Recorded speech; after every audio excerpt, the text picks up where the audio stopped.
Hello friends, നമസ്കാരം. നമ്മളുടെ Kerala TV സീരിയലിലേക്ക് എല്ലാവർക്കും സ്വാഗതം. അങ്ങനെ ചേച്ചിയോട് വന്ന് ചേച്ചിയെ ചതിച്ച് കുറേ കാലമൊക്കെ പുട്ടടിച്ചതാണ് നമ്മുടെ ദീപു. ചേച്ചിയോട് ചുമ്മാ കള്ളത്തരവും പറഞ്ഞ് ചേച്ചിയുടെ കഞ്ഞിയിൽ പാറ്റയും വാരിയിട്ട് ചേച്ചിക്ക് ആരും ഏതും ഇല്ലാതാക്കി രഞ്ജിതയുടെ കൂടെ കൂട്ടും കൂടി നടന്ന് നമ്മുടെ ദീപുവിന് പിടി വീണു.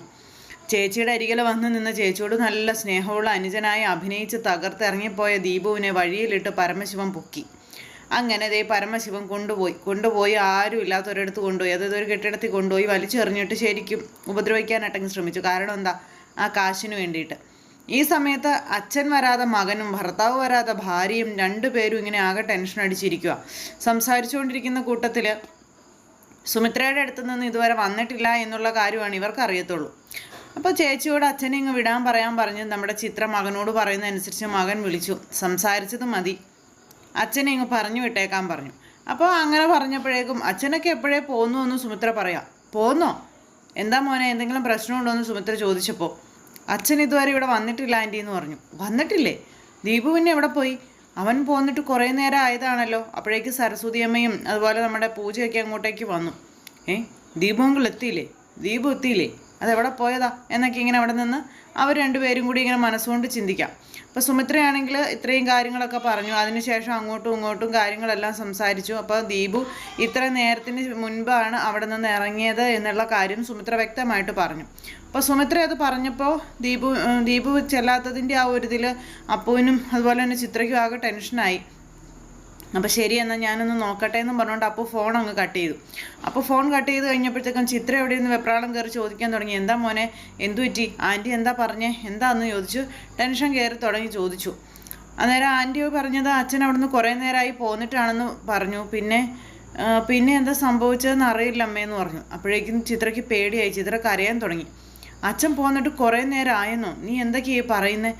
അങ്ങനെ കുറേ നേരം ആയെങ്കിൽ അച്ഛൻ ഇങ്ങോട്ട് വരാതെ വേറെ ഇങ്ങോട്ട് പോയി. നീ ഒന്നുകൂടെ ഒന്ന് അച്ഛനെ വിളിച്ച് നോക്കിയേ. വേഗം തന്നെ ഫോൺ എടുത്ത് ദീപുവിൻ്റെ നമ്പറിലേക്ക് വിളിക്കുക അപ്പു. പക്ഷെ വിളിച്ചു കഴിഞ്ഞിട്ടാണെങ്കിലും കിട്ടുന്നില്ല. അച്ഛൻ്റെ നമ്പറിലേക്ക് കോള് പോകുന്നില്ലമ്മേ, എന്തോ പ്രശ്നമുണ്ട് അമ്മയെന്നും പറഞ്ഞുകൊണ്ട് അന്നേരത്തേക്ക് നമ്മുടെ അപ്പു ഇങ്ങനെ ചിത്രയോട് പറഞ്ഞു. ചിത്ര അന്നേരത്തേനും വലിവായിലിരുന്ന് കരയുക, ഭയങ്കര സങ്കടം. അമ്മ കരയല്ലേ, അമ്മ വിഷമിക്കല്ലേ എന്നും പറഞ്ഞ് മകൻ അടുത്തിരുന്ന് സമാധാനിപ്പിക്കുന്നുണ്ട്. ഇതേ സമയത്ത് സുമിത്രയോട് അവിടെ ഇരുന്ന് അവർ രണ്ടുപേരും കൂടെ ചോദിച്ചു, എന്താ ദീപുവിന് എന്താ പറ്റിയെന്ന്. ദീപുങ്ങൾക്ക് എന്താ അമ്മയെ പറ്റിയതെന്ന് പൂജയും ചോദിച്ചു. ദീപു ഇതുവരെ വീട്ടിലെത്തിയിട്ടില്ലെന്ന് പറഞ്ഞു. വീട്ടിലെത്തിയിട്ടില്ലെന്നോ? ഇവിടുന്ന് പോയിട്ട് കുറേ നേരം ആയല്ലോ. ഇപ്പോൾ അവിടെ എത്തേണ്ട സമയമൊക്കെ കഴിഞ്ഞല്ലോ. പിന്നെന്താ ദീപുങ്ങളിന് പറ്റിയത്? ഇനി അവൻ വല്ല കൂട്ടുകാരുടെയും കൂടി പോയോ എന്ന് നമ്മുടെ സരസ്വതിയമ്മ ചോദിച്ചപ്പോൾ കൂട്ടുകാരുടെ കൂടെ പോകാനൊന്നും വഴിയൊന്നുമില്ല. ദീപങ്ങൾക്ക് അങ്ങനെ കൂട്ടുകാരൊന്നും ഇല്ലല്ലോ എന്ന് നമ്മുടെ പൂജ പറഞ്ഞു. പിന്നെ അവനിപ്പോൾ എവിടെ പോവാനാ? ഇവിടുന്ന് പോയവൻ സ്വന്തം വീട്ടിലേക്കല്ലാതെ മറ്റെവിടേക്ക് പോവാനാണെന്നൊക്കെ സരസ്വതിയമ്മ ചോദിച്ചപ്പോഴേക്കും സുമിത്രയ്ക്കും ടെൻഷനായി. എൻ്റെ അടുത്ത് നിന്ന് ഒരു കുഴപ്പമില്ലാതെ വീട്ടിലേക്ക് പോയ ദീപുവിന് എന്ത് പറ്റി? ദീപുവിന് എന്തായിരിക്കും സംഭവിച്ചത്? ഇതിങ്ങനെയൊക്കെ ഇന്ന് ചിന്തിക്കുക. അപ്പോൾ സുമിത്ര ഇങ്ങനെ ഇരുന്ന് ആകെ ടെൻഷനാവുന്നു. അപ്പോൾ അമ്മയോട് പേടിക്കല്ലേ, ദീപങ്ങൾ ചിലപ്പോൾ അങ്ങോട്ടെങ്ങാനും മാറിയതായിരിക്കും, ഇപ്പം തന്നെ വീട്ടിലേക്ക് ചെല്ലുമായിരിക്കും എന്നും പറഞ്ഞുകൊണ്ട് പൂജ ഇങ്ങനെ പറഞ്ഞു. അപ്പോൾ സരസ്വതി അമ്മ അതുപോലെ തന്നെ പറഞ്ഞു കേട്ടോ. പക്ഷെ ദീപുവിന് എന്തോ പറ്റി എന്ന് തന്നെ സുമിത്രയുടെ മനസ്സ് പറയാം. കാരണം ഇത്രയും കാലമായിട്ടും പറ്റാത്തൊരു മിസ്സിങ് ഇത്ര പെട്ടെന്ന് പറ്റണമെന്നുണ്ടെങ്കിൽ അതിൻ്റെ പിന്നിൽ എന്തോ ഒരു ഇതുണ്ട് എന്നുള്ളൊരിത് സുമിത്രയ്ക്ക് മനസ്സിലായി. സുമിത്രയ്ക്ക് ആകെ പേടിയായി. ഇനിയിപ്പോൾ അനുജനും എന്തെങ്കിലും ആപത്ത് സംഭവിച്ച് കാണുമോ എന്നുള്ളൊരു പേടി. അങ്ങനെ സുമിത്ര ആ ഒരു കാര്യം ഓർത്ത് ടെൻഷൻ അടിച്ച് അവിടെ ഇരിക്കുന്നു. ഇതേ സമയത്താണെന്നുണ്ടെങ്കിൽ നമ്മുടെ പരമശിവത്തിൻ്റെ ഗുണ്ടകളും ദീപുവിനെ വളഞ്ഞിരിക്കുക. അപ്പോൾ ദീപു ആണെങ്കിൽ പരമശിവ എന്നെ ഒന്നും ചെയ്യരുത്, എന്നെ വീട്ടിൽ വിടണം, നിനക്ക് തരാനുള്ള പൈസ ഞാൻ തന്നോളാം എന്നൊക്കെ പറയുന്നുണ്ടെങ്കിലും ഈ പറച്ചിൽ നീ പറയാൻ തുടങ്ങിയിട്ട് നാളെ എത്രയായി എന്ന് പരമശിവൻ ചോദിക്കുക. ഇന്ന് തരാം, നാളെ തരാം എന്നും പറഞ്ഞുകൊണ്ട് നീ ഇങ്ങനെ പറഞ്ഞു പറ്റിക്കുന്നതല്ലാതെ നീ എന്തെങ്കിലും ഒരു കാര്യത്തിന് നീക്കുപോക്ക് വരുത്തുന്നുണ്ടോ എന്ന് ചോദിച്ചു. രൂപ 1 2 അല്ല, 20 ലക്ഷം രൂപയാണ് നീ എനിക്ക് തരാനുള്ളത്. ഇനിയും ഇതും പറഞ്ഞ് മുന്നോട്ട് പോകൽ അത് സാധ്യമാവില്ല, അത് നടക്കില്ല. അതുകൊണ്ട് തന്നെ എനിക്ക് പൈസ കിട്ടിയേ പറ്റൂ എന്ന് തറപ്പിച്ചു പറയൂ ഈ പരമശിവം. അപ്പോൾ പരമശിവം ആണെന്നുണ്ടെങ്കിൽ ഇങ്ങനെ കട്ടായം പറഞ്ഞു. അപ്പോഴേക്ക് പരമശിവത്തിൻ്റെ കാല് പിടിച്ച് പറയൂ കേട്ടോ ഈ ദീപു, എന്നെ ഉപദ്രവിക്കരുത്, എന്നെ ഇവിടെ പിടിച്ചു വെച്ചാൽ നിനക്ക് കിട്ടാനുള്ള പൈസ കിട്ടില്ല, നീ എന്നെ ഇവിടുന്ന് പുറത്തേക്ക് വിട്, എങ്കിലല്ലേ നിനക്കുള്ള പൈസ കൊണ്ടുവരാൻ എന്നെ കൊണ്ട് പറ്റുള്ളൂ, അങ്ങനെയൊക്കെ ചോദിക്കുന്നുണ്ട്. അപ്പോൾ നിന്നെ ഇവിടെ നിന്ന് വിടാതെ തന്നെ നീ തരാനുള്ള 20 ലക്ഷം രൂപ എൻ്റെ കൈകളിൽ എത്താൻ ഒരു വഴിയുണ്ടെന്ന് പറഞ്ഞു. അപ്പോഴേക്കും ദീപു ഇങ്ങനെ നോക്കും എന്താന്ന്. വേഗം ഫോൺ എടുത്ത് ഇവൻ്റെ മോനെ വിളിക്കുക.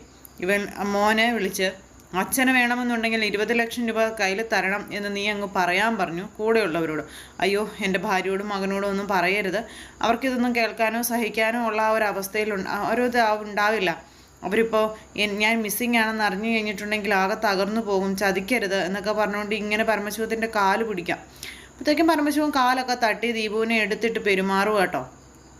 നിൻ്റെ ഒരുപാട് ഇതൊന്നും എൻ്റെ മുന്നിൽ വേണ്ട, എൻ്റെ മുന്നിൽ അടവൊന്നും കാണിക്കേണ്ട, നിൻ്റെ ഭാര്യയോടും മകനോടും പറയും, കാശ് എനിക്ക് കിട്ടിയേ തീരൂ എന്നും പറഞ്ഞുകൊണ്ട് ഇങ്ങനെ പറയുന്നു. അപ്പോൾ അങ്ങനെയൊക്കെ പറഞ്ഞു കഴിഞ്ഞപ്പോഴത്തേക്കും നമ്മുടെ ദീപു എത്ര പറഞ്ഞിട്ടും കേൾക്കുന്നില്ല. എന്നിട്ട് ഇനി ഇവർ ഫോൺ എടുത്ത് അപ്പുവിനെ വിളിച്ചു.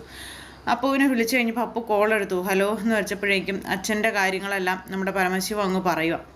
അച്ഛൻ തൻ്റെ കസ്റ്റഡിയിലുണ്ടെന്നും അതുപോലെ തന്നെ 20 ലക്ഷം രൂപ തന്നാൽ മാത്രമേ അച്ഛനെ അങ്ങ് തരുള്ളൂ എന്നൊക്കെ. അപ്പോൾ ഓരോ ടാസ്കുകൾ ഇങ്ങനെ കൊടുത്തുകൊണ്ടേ ഇരിക്കുക പരമശിവൻ. കാരണം ഇനിയിപ്പോൾ ദീപുവിനെ കാണാതായി എന്ന് അറിഞ്ഞാൽ സുമിത്ര കാശെടുക്കാനുള്ള പരിശ്രമങ്ങളൊക്കെ സുമിത്ര ചെയ്യും. അത് 100% ഉറപ്പാണ്. കാരണം സുമിത്രയുടെ കണ്ണിലെ കൃഷ്ണമണിയാണ് സുമിത്രയുടെ അനുജൻ. സുമിത്രയ്ക്ക് വേണ്ടി ജീവിതം ഒഴിഞ്ഞു വെച്ചിരിക്കുന്ന അനിയൻ. ആ അനിയനെ രക്ഷിക്കാൻ കഴിഞ്ഞില്ലെന്നുണ്ടെങ്കിൽ പിന്നെ ജീവിച്ചിരുന്നിട്ട് കാര്യമില്ലല്ലോ. അങ്ങനെ ആ ഒരു പരിപാടികളും കാര്യങ്ങളും അത് സുമിത്ര നോക്കും, ഉറപ്പാണ്. അങ്ങനെ മകനെ വിളിച്ച് പൈസ ഉണ്ടെങ്കിൽ മാത്രമേ അച്ഛനെ വിടുകയുള്ളൂ എന്ന് പരമശിവവും ആൾക്കാരും പറയുമ്പോഴേക്കും മോനെ വേണ്ടടാന്നും പറഞ്ഞുകൊണ്ട് ദീപു വളർന്നത് ഇങ്ങനെ പറയുന്നു. അപ്പോൾ ആ ഒരു ശബ്ദം മകൻ കേട്ടു. ഇത് കേട്ടതോടുകൂടി മകന് മനസ്സിലായി അച്ഛൻ ആപത്തിലാണെന്നുള്ളത്. അപ്പോൾ നിങ്ങൾ എൻ്റെ അച്ഛനെ ഒന്നും ചെയ്യരുതെന്നൊക്കെ പറഞ്ഞുകൊണ്ട് അപ്പോൾ ഇങ്ങനെ പറയുന്നുണ്ട്. അപ്പോൾ പോലീസിൽ അറിയിച്ചിട്ടൊന്നും കാര്യമില്ല തുടങ്ങിയ രീതിയിൽ ഒരു തട്ടിക്കൊണ്ടുപോകൽ, ഒരു അന്തരീക്ഷമൊക്കെ ക്രിയേറ്റ് ചെയ്താണ് ഇവരിങ്ങനെ സംസാരിക്കുന്നതും അതുപോലെ തന്നെ കാര്യങ്ങൾ മുന്നോട്ട് നീക്കുന്നതും. ആ സമയത്ത് നമ്മുടെ അപ്പു ഞാൻ നിങ്ങളെ വിളിക്കാം, അല്ലെങ്കിൽ ഞാൻ കാശിൻ്റെ വഴി നോക്കാം, അച്ഛനെ ഉപദ്രവിക്കരുതെന്നൊക്കെ പറഞ്ഞു. അപ്പോൾ ദീപു ഇതൊക്കെ കേട്ടോണ്ട് നിൽക്കുമല്ലേ, മകൻ ഇതെല്ലാം പറഞ്ഞ് ഫോൺ അങ്ങ് കട്ട് ചെയ്തു. എന്നിട്ട് ഇവരൊരു ടൈമും കൊടുത്തു. ഇത്ര ടൈമിനുള്ളിൽ കാര്യങ്ങൾ നടത്തണം, അല്ലെങ്കിൽ പൈസ കൊടുക്കണം, അങ്ങനെ ഉണ്ടെന്നുണ്ടെങ്കിൽ അച്ഛനെ ജീവനോടെ കിട്ടും, അല്ലെന്നുണ്ടെങ്കിൽ അച്ഛൻ്റെ ജീവൻ ആപത്തിലാകും തുടങ്ങിയ കാര്യങ്ങളൊക്കെ പറഞ്ഞു. അപ്പം അങ്ങനെ അത് കഴിഞ്ഞപ്പോഴേക്കും ഫോൺ കട്ട് ചെയ്തു. കരഞ്ഞുകൊണ്ടിരിക്കുന്ന ചിത്ര എന്നേരത്തേക്കും വെപ്രാളം കയറി. എന്താ മോനെ, ആരാ മോനെ വിളിച്ച്, എന്താ മോനെ എന്ന് ചോദിക്കുന്നുണ്ട്. അപ്പോഴേക്കും മകൻ അമ്മയോട് കാര്യം പറയാം. അമ്മ ഇന്നതാണ് കാര്യം, അതാണ് പ്രശ്നം എന്ന് പറഞ്ഞപ്പോഴേക്കും എനിക്കെൻ്റെ ദീപുവേട്ടനെ ഇപ്പോൾ കാണണമെന്നും പറഞ്ഞുകൊണ്ട് ചിത്ര ഭയങ്കര കരച്ചിൽ.